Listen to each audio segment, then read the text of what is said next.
Et bonjour. Salut Arnaud. Salut. Bon, ça va Charles? Ça Oui, va? Petite forme. Il en a marre. Bah il oui, demande oui, comment pour ça les va. Parisiens, c'est un jour exceptionnel aujourd'hui. Alors, pas parce que le PSG a perdu en Ligue des Champions, ça, on en parlait, ça n'a pas grand-chose c'est d'exceptionnel. Mais j'ai une autre bonne nouvelle. Anne Hidalgo a confirmé hier qu'elle ne se représenterait pas à la mairie de Paris. Elle s'en va. Dans Paris, c'est la sidération. On peut peut-être fermer les fenêtres pour cette chronique. Il y en a qui ont dû se réveiller avec la gueule de bois. Alors, je parle pas de la désillusion de ces 3 derniers fans, je parle des taxis parisiens qui ont dû arroser ça jusqu'au bout de la nuit. Qui ça? Les chauffeurs de taxi. Eux qui ont horreur des bouchons, ils ont dû en faire sauter 1 ou 2 hier soir. Alors je suis sorti interroger des passants dans la rue pour recueillir leurs opinions. Monsieur, quel est votre avis sur le départ d'Anne Hidalgo? Paris brisé, Paris martyrisé, mais Paris libéré. Un témoignage C'est fort magnifique. ce matin sur RMC. Alors qui pour prendre sa succession? Elle a annoncé soutenir le charismatique Rémi Féraud. Si, Rémi Féraud. Rémi Féraud, le maire du 10e. Rémi Féraud, quoi. Pas de cheveux.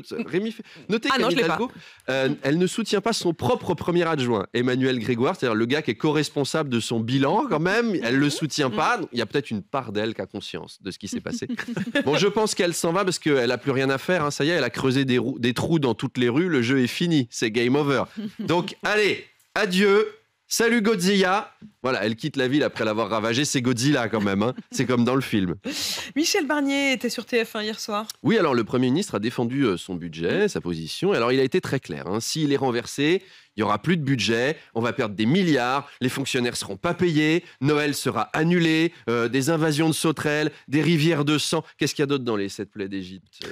Une chanson inédite de Dalida. Enfin, c'était épique. Michel Barnier, si vous n'avez pas de budget, qu'est-ce qui se passe? Eh bien, si le budget n'est pas adopté, je vous préviens, Emmanuel Macron va vouloir y mettre son nez. Est-ce que c'est vraiment ça qu'on veut? Oh mon Dieu, non! Il pourrait même rappeler Bruno Le Maire à l'économie. Oh, le monstre! D'ailleurs, selon le journal Le Parisien, Arnaud, Emmanuel Macron pense que Michel Barnier sera renversé en décembre. Oui, alors l'Élysée a démenti en catastrophe. Non, il n'a pas dit ça, on vous jure! Mais c'est comme avec les Haïtiens, quoi. Il n'arrive pas à se taire en ce moment. C'est son syndrome Gilles de la Tourette. Je vous rappelle qu'il avait dit que les Haïtiens étaient complètement cons d'avoir viré le Premier ministre que lui... il soutenait, et il s'y connaît en Premier ministre, il en est à son 5e, c'est dire s'il est capable de reconnaître un con quand il envoie un à Matignon. Après, il est capable d'autocritique, hein. Je suis sûr que certains ils trouvent qu'il a été complètement con de les garder, donc on est solidaires des Haïtiens. Le pape viendra en Corse en décembre. Oui, alors Emmanuel Macron souhaitait que le pape soit présent pour la réouverture de Notre-Dame. Le président a demandé à Gauthier, à Renaud Capuçon de venir, à Bono, à Paul McCartney, puis après il a appelé le pape. Allô ? Bonsoir, votre sainteté, c'est Emmanuel Macron à l'appareil. Nous allons rouvrir Notre-Dame, la cathédrale que j'ai reconstruite moi-même avec mes petits bras musclés. Alors il y aura Bono, il y aura McCartney, puis après il y aura vous. Thomas Joly va mettre votre entrée en scène. Alors vous serez tout nu et peint en bleu avec un slip garni de grappes de raisin en plastique.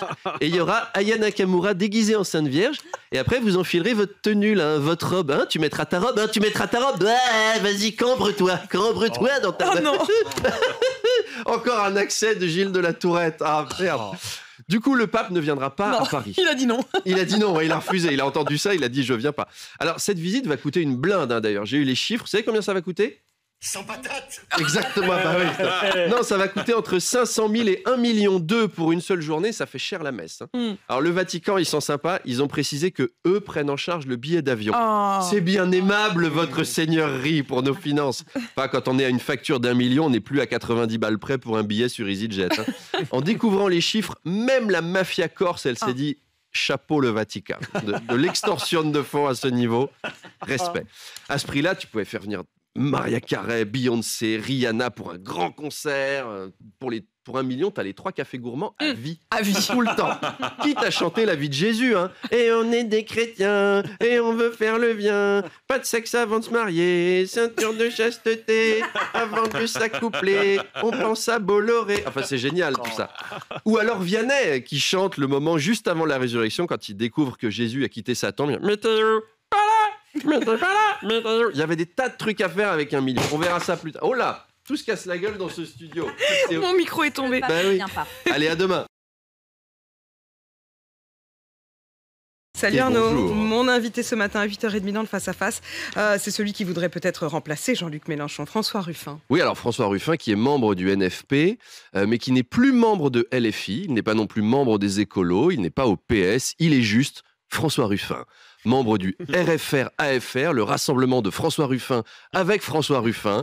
Alors c'est un groupe politique assez autonome constitué de plusieurs membres comme Franc, Soi, Ru et Fin, également François et Ruffin aussi. Bon, en vrai, c'est le président de Picardie Debout et il était au tribunal l'autre jour parce que Bernard Arnault, première fortune de France, est accusé de l'avoir espionné. Ruffin faisait un film sur lui et François Ruffin s'est moqué des espions recrutés par Bernard Arnault en disant « C'était vraiment James Bond chez les ch'tis ». Et en lisant ça, j'ai vu un boulevard de possibilités s'ouvrir dans ma tête. Ruffin, il est réalisateur, il faut qu'il aille au bout du délire. Là, on veut voir le James Bond ch'ti. Bonsoir monsieur, bienvenue dans notre établissement, vous devez être monsieur Bond. Salut Bilout. Non, je suis pas monsieur Bond, je suis monsieur Boone. Je suis agent secret de le France. Je suis là parce que je dois faire une mission hyper importante, je dois surveiller un individu contendant. C'est l'ennemi de le président, c'est un communiste, c'est François Ruffin, je sais pas si tu connais, c'est l'ennemi du pouvoir. Je vois, et qu'est-ce que vous faites dans notre casino ? Bon, au départ, c'est les copains de l'agence de secret qui m'ont dit « Tu veux pas descendre au casino chercher une bière pour qu'on puisse boire pendant qu'on surveille au François Ruffin ?» Puis je m'ai trompé. Il faut faire ce truc. Alors, François Ruffin participera demain au débat de la niche parlementaire LFI pour l'abrogation de la réforme des retraites. On l'entendra à la tribune avoir une pensée pour tous les futurs retraités qui va citer un par un par leur prénom, comme d'habitude. Comme d'habitude. Je pense à Étienne qui doit tenir, s'accrocher à son emploi encore 2 ans et je lui dis « Étienne, Étienne, Étienne, oh, tiens-le bien !» Et je dédie ce combat des retraites à Hugo et je lui dis « Hugo, bosse !» Et je pense à Renaud, Zoé, Polo, Ralph, Lorraine, excusez-moi monsieur Ruffin, la niche parlementaire est terminée. Albin, Michel, oui. Allez, rendez-vous avec François Ruffin à 8h30.